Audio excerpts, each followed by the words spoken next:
हरे कृष्णा, राधे राधे। सभी भक्तों को सादर प्रणाम। आप सभी भक्तों का दिन शुभ एवं मंगलमय हो। ओम नमो भगवते वासुदेवाय।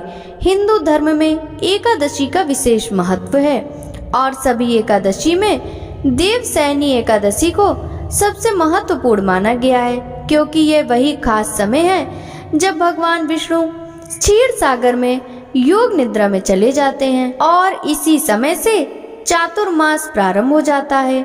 इस दौरान कोई भी शुभ काम जैसे विवाह, गृह प्रवेश आदि नहीं किए जाते। आषाढ़ मास के शुक्ल पक्ष में आने वाली एकादशी है देवशयनी एकादशी, जिसे हरिशयनी एकादशी भी कहते हैं।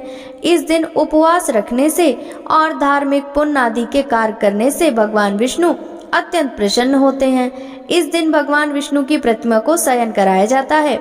आइए जानते हैं साल 2025 में देवशयनी एकादशी का व्रत कब रहेगा, एकादशी और द्वादशी तिथि कब से कब तक रहेगी, कौन कौन से शुभ योग बन रहे हैं, भद्रा काल का समय कब से कब तक रहेगा और व्रत खोलने का यानी व्रत पारण करने का मुहूर्त कब से कब तक रहेगा। एकादशी व्रत के नियमों का पालन 3 दिन तक किया जाता है, जिसमें कुछ नियमों का पालन 10वीं तिथि से ही प्रारंभ हो जाता है।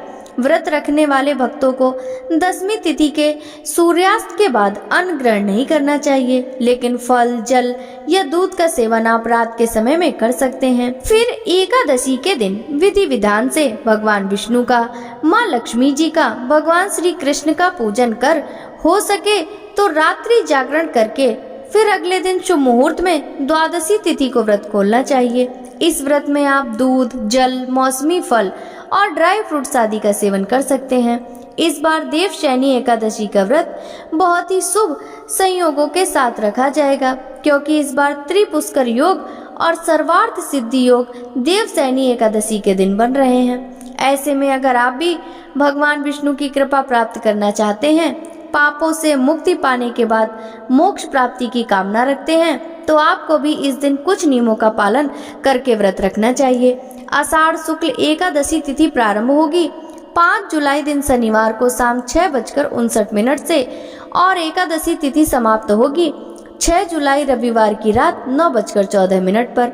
ऐसे में इस बार उदय तिथि के अनुसार 6 जुलाई दिन रविवार को ही केवल एक दिन देवशयनी एकादशी का व्रत रहेगा। ध्यान रखिएगा, एकादशी का व्रत 2 दिन नहीं बल्कि केवल 6 जुलाई को है। सभी गृहस्थ जन और वैष्णव जन एकमात्र इसी दिन देवशयनी एकादशी का व्रत रखेंगे। 10वीं तिथि के नियमों का पालन करना होगा। 5 जुलाई दिन शनिवार को ही और इसी दिन तुलसी के पत्ते भी तोड़कर रख लीजिएगा, क्योंकि भगवान के भोग में तुलसी दल अवश्य रखे जाते हैं।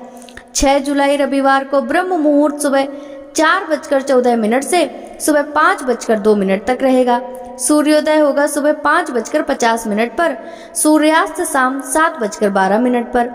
अभिजीत मुहूर्त दोपहर 12:04 से लेकर दोपहर 12:58 तक रहेगा और सात योग पूरा दिन रहने के बाद में रात 9:27 पर समाप्त होगा। बाद में शुभ योग प्रारंभ हो जाएगा। राहु काल शाम 4:30 से शाम 6 बजे तक रहेगा। द्वादशी तिथि 6 जुलाई रविवार की रात 9:15 से प्रारंभ होगी। इसी के साथ हरिवासर का समय शुरू हो जाएगा। द्वादशी तिथि का समापन होगा 7 जुलाई सोमवार की रात 11:10 पर और 7 जुलाई सोमवार को ब्रह्म मुहूर्त सुबह 4:15 से सुबह 5:03 तक रहेगा। सूर्योदय होगा सुबह 5:51 पर, सूर्यास्त शाम 7:12 पर। प्रातः काल पूजा शुभ मुहूर्त 4:29 से सुबह 5:29 तक रहेगा। शुभ योग रात 10:03 तक रहेगा और गोधूली मुहूर्त शाम 7:21 से शाम 7:42 तक रहेगा। राहु काल शाम 7:30 से रात 9 बजे तक रहेगा। जब तक हरिवासर रहता है तब तक व्रत नहीं खोला जाता और हरिवासर इस बार 7 जुलाई सोमवार को सुबह 4 बजे समाप्त होगा। देवशयनी एकादशी का व्रत खोला जाएगा 7 जुलाई सोमवार को सुबह 5:29 से सुबह 8:36 के बीच में। व्रत पारण मुहूर्त आपको शुभ और निर्धारित मुहूर्त के अंदर ही करना चाहिए और इस बार 6 जुलाई रविवार को यानी देवसैनी एकादशी के दिन भद्रा लग रही हैं। भद्रा का समय रहेगा सुबह 8:08 से लेकर रात 9:14 तक। लेकिन इस बार भद्रा का वास पाताल लोक में रहेगा, इसलिए धरती लोक पर भद्रा का कोई अशुभ प्रभाव नहीं होगा। आप पूजा पाठ जैसे काम इस दौरान कर सकते हैं। प्रिय भक्तों, यह थी आज की वीडियो। अगर आपको अच्छी लगी हो तो लाइक जरूर कीजिएगा। आपसे मिलते हैं इसी तरह की अगली वीडियो के साथ। तब तक सभी भक्तों को हरे कृष्णा, राधे राधे।